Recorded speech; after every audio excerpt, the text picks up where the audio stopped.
a todos, soy Zaina Berritze, alumna del grado en Comunicación Audiovisual y Nuevos Medios en la Camilo José Cela.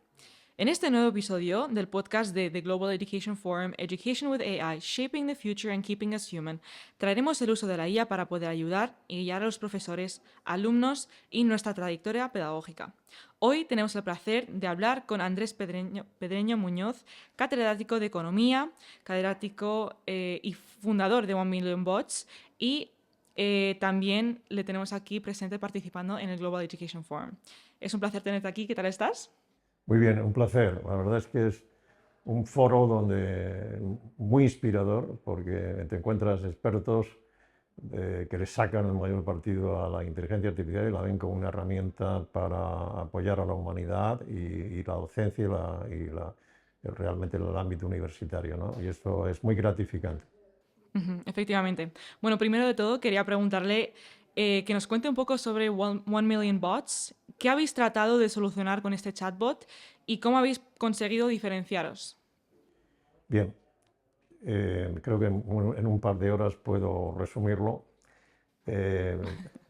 Ya, en serio, nuestro objetivo es hacer la inteligencia artificial usable. ¿Esto cómo lo hacemos? Bueno, pues intentando que la inteligencia artificial sea rigurosa, es decir, no se acabe, optimizar todo el rendimiento que tiene la inteligencia artificial. Luego, democratizarla, eso quiere decir hacer herramientas que sean muy fáciles de utilizar por estudiantes, por profesores, por pequeñas empresas, por el usuario en general. Después, empoderar a las personas, quiere decir que significa que nos ponemos en su lugar de trabajo, lo comprendemos y dimensionamos y diseñamos la inteligencia artificial para que un estudiante le pueda ayudar a seguir una asignatura, a comprenderla, sacarle el máximo partido a una asignatura, ¿no? A hacer el estudio de forma eficiente, sus exámenes, todo esto de forma eficiente.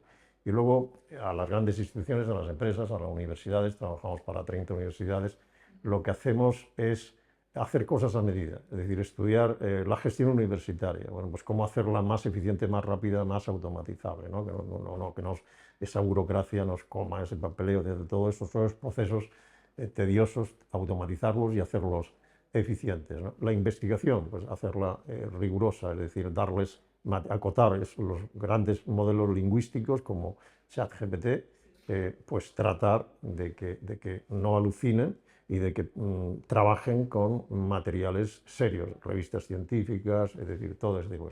Es decir, en realidad somos en Torre Juana, 1Million Bot es un grupo donde pues con procesamiento de lenguaje natural o IA generativa, Machine Learning y Deep Learning y tratamiento de data, pues trata de dar respuestas a muchos problemas complejos y bueno, con casos de uso que algunos de ellos son referencias internacionales.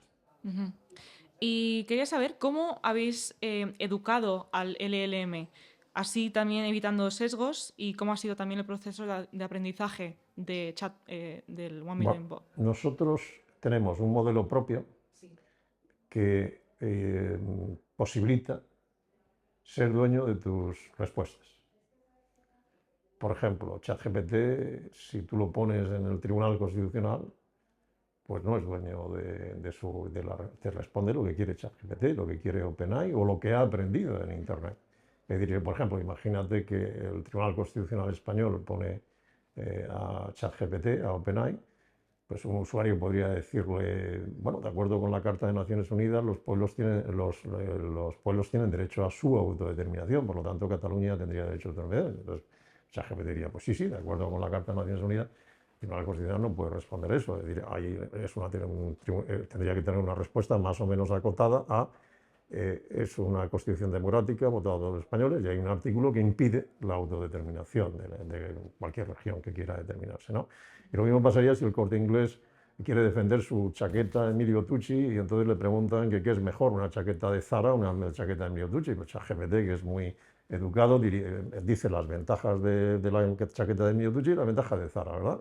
No, pues eso no se lo puede permitir el Corte Inglés. El Corte Inglés tiene que defender su chaqueta. Es decir, uno tiene que ser dueño de sus respuestas.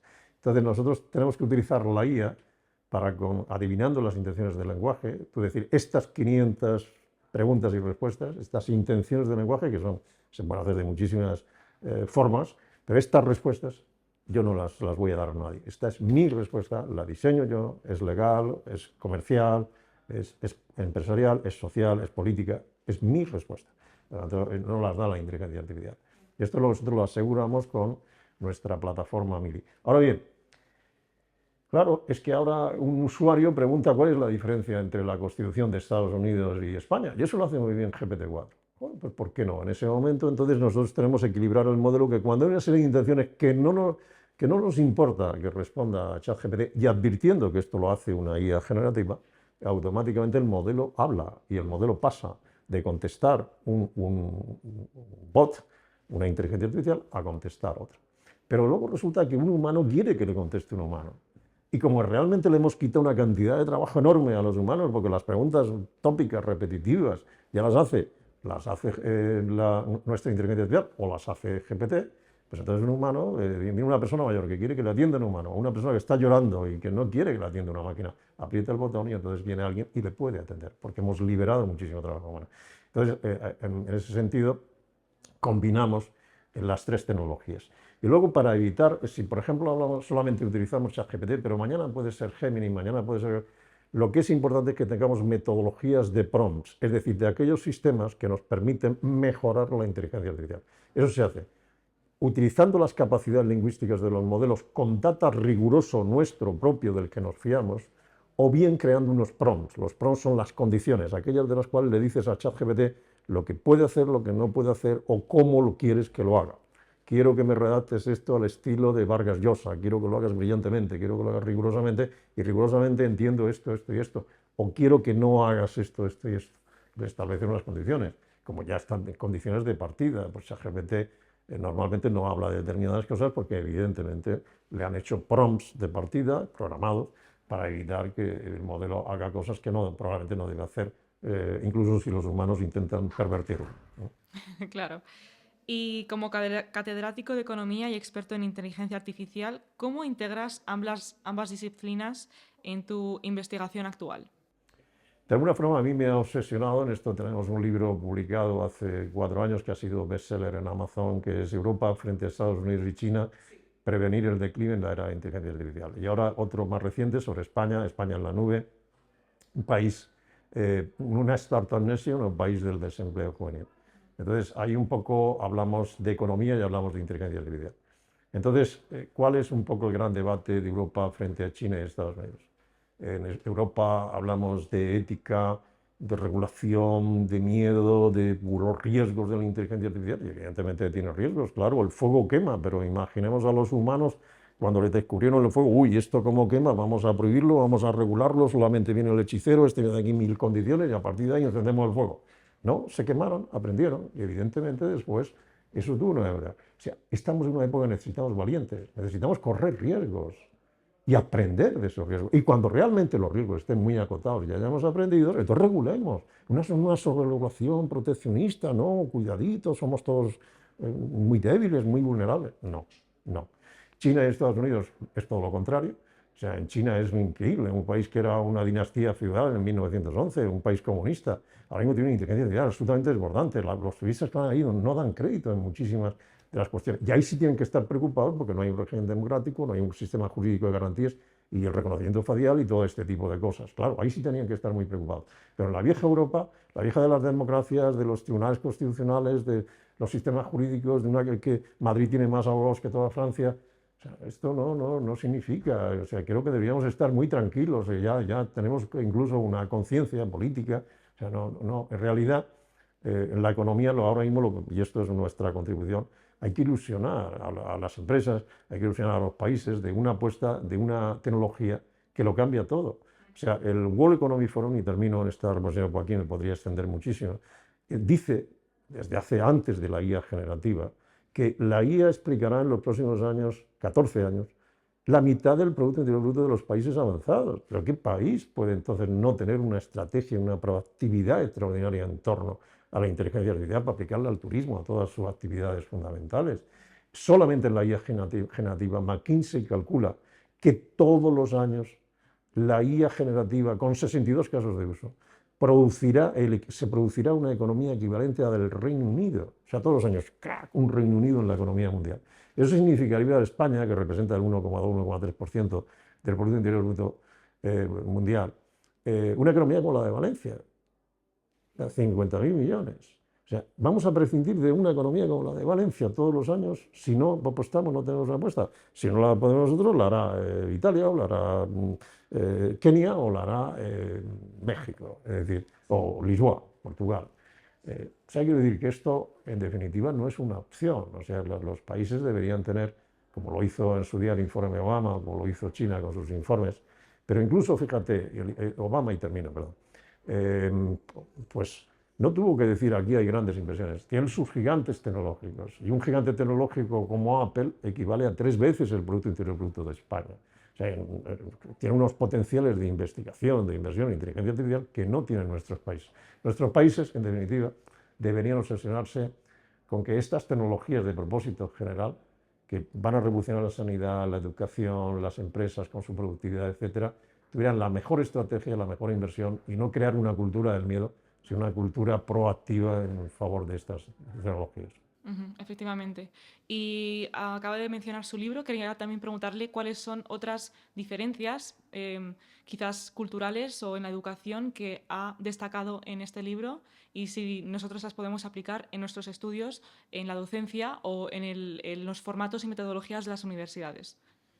Bueno, una cosa muy importante que yo creo que todas las universidades tienen que hacer, yo diría 2 cosas. Una de ellas es hibridar la computación con casi todo. O sea, en realidad lo mismo que hace años decíamos, es imprescindible que todos aprendan inglés y que aprendan matemáticas o gramática, dependiendo si lo van a... No, pues ahora es imprescindible que aprendamos pensamiento computacional en la educación primaria y secundaria, es decir, que veamos a una máquina no como algo que luego vamos a hacer en redes sociales, no, una máquina que es un pequeño ordenador que está en nuestra gran calculadora, un pequeño ordenador que lo tenemos en el bolsillo y que podríamos hacer maravillas con ello, y realmente ver que la entidad de las aplicaciones, que muchas de ellas ni las comprendemos, y que podríamos utilizarlas si tuviéramos pensamiento computacional. El pensamiento computacional es cómo resolver los problemas con la ayuda de la computación. Es decir, eso nos ayudaría, pues, fuéramos lo que fuéramos, médicos, abogados, etcétera, a sentarnos con un informático ya experta y hablarle de tú a tú para poder resolver un problema conjuntamente. Hay ya ramas científicas que sin las tecnologías computacionales son impensables. Por ejemplo, la biología. Pues, o sea, yo creo que en el progreso hay una especialidad incluso de que es la bioinformática, y cualquiera que quiere progresar en investigación en biología en cualquier campo necesita de la bioinformática, ¿no? Pero es que hoy ya con ChatGPT es la arquitectura, son los abogados, son incluso las humanidades, ¿no? Entonces, en definitiva, lo primero que tenemos que hacer es crear una cultura no de grados de estos mixtos, sino de meter en todas las materias la computación, el pensamiento computacional, es decir, de tal forma que no sea una barrera. Todo el mundo en mayor o menor medida comprendamos los fundamentos de la computación y podamos pensar o por lo menos trabajar con gente que es especialista en este tema. Y luego necesitamos una revolución educativa. Es decir, hasta ahora, llevamos a siglos dando el mismo prototipo de clase.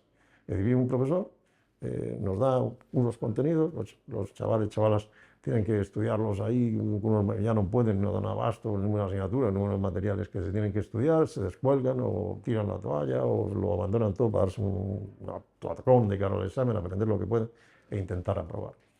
No ese es un método de conocimiento, es decir, ha cambiado todo.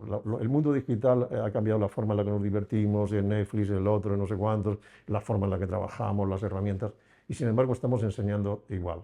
Tendremos que aplicar el aula invertida. Cuando tenemos instrumentos como ChatGPT que nos ayudan a asimilar conocimientos, el alumno debería intentar estudiar con esa ayuda de esas herramientas de forma muy sencilla algunos conocimientos básicos. Y luego, cuando viene al aula, lo que tendría que desarrollar es su pensamiento crítico, su creatividad, su posibilidad de trabajar en equipo, de discutir, y discutiendo, aprendiendo con el profesor, ensalzando su tema crítico. Ahí lo estamos empoderando, para que todo eso realmente los humanos nos ayude a considerar la IA solo como una herramienta, porque efectivamente vamos a la clase y nos empoderamos conjuntamente con este tipo de cosas. O sea, el aula invertida, cambiar nuestro sistema educativo, es absolutamente fundamental. Y acaba de mencionar el profesorado, entonces quería enfocarme un poco más en los profesores. Y sabemos que, no sé si ya has participado en el panel, acabas de salir Sí, del panel, si no me equivoco, sobre el uso de la IA por el profesor. Entonces quería preguntarle cuáles crees que son las habilidades y competencias, conocimientos fundamentales que educadores deberían desarrollar para aprovechar al máximo la IA y aplicarla en sus prácticas pedagógicas.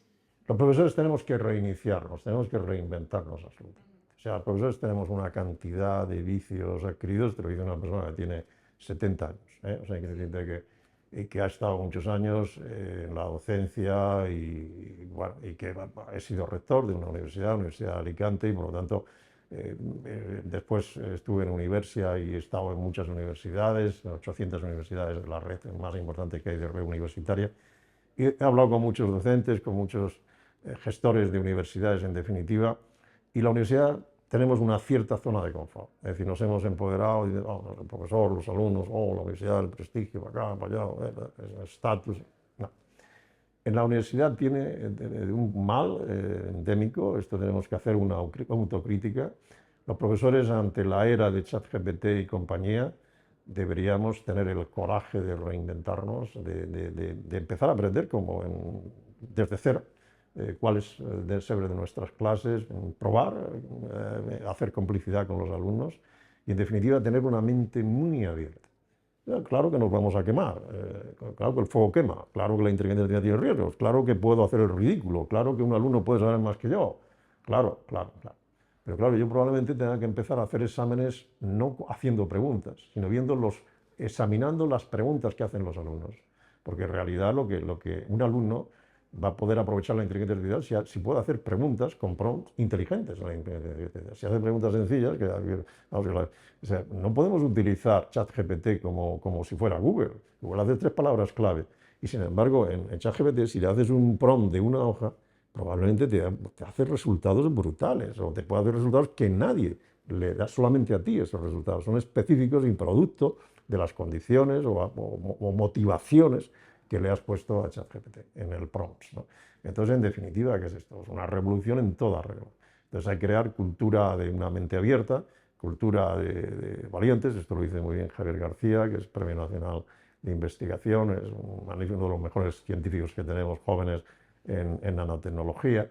O sea, estamos en una revolución científica, una revolución de saberes, entre la inteligencia artificial, pero otras como la nanotecnología, que requieren, pues, efectivamente, un cambio de paradigma y de mentalidad. Perfecto. Y también quería preguntarle, como en esta edición se han hablado en muchos paneles, el futuro de la educación con la IA. Entonces quería preguntarle, ¿tú qué piensas que va a ser el futuro de la educación, especialmente con el uso de la IA en los alumnos, el alumnado y también el profesorado?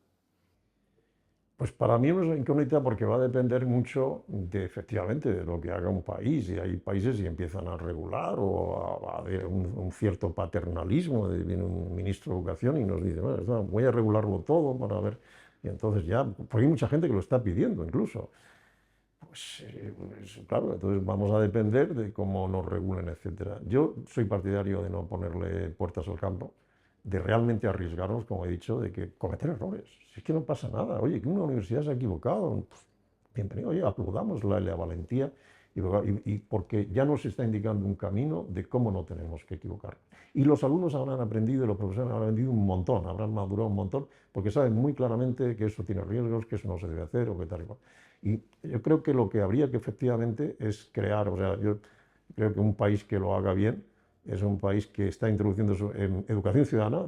Probablemente tendríamos que multiplicar en los próximos 5 años, multiplicar por 4 el gasto de educación primaria, secundaria, porque digo, crear el pensamiento computacional, mentes que realmente comprendan lo que son este tipo de herramientas desde primero, para que incluso luego no haya brecha de género. Muchas veces la brecha de género es que la mujer no estudia informática, claro, porque quizá en la educación primaria y secundaria se han creado unos determinados estereotipos que hay que romper en la educación y que no se compensan en el nivel familiar o este tipo de cosas.